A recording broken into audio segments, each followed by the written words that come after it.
¿Quieres cuidar mejor a tu gato? Evita estos errores comunes.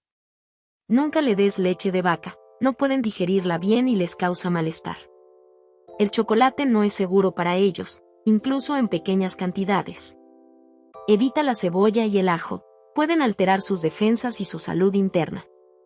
Y por ningún motivo permitas que ingieran café o bebidas energéticas. ¿Qué alimento te sorprendió más? Deja tu comentario y guarda este video.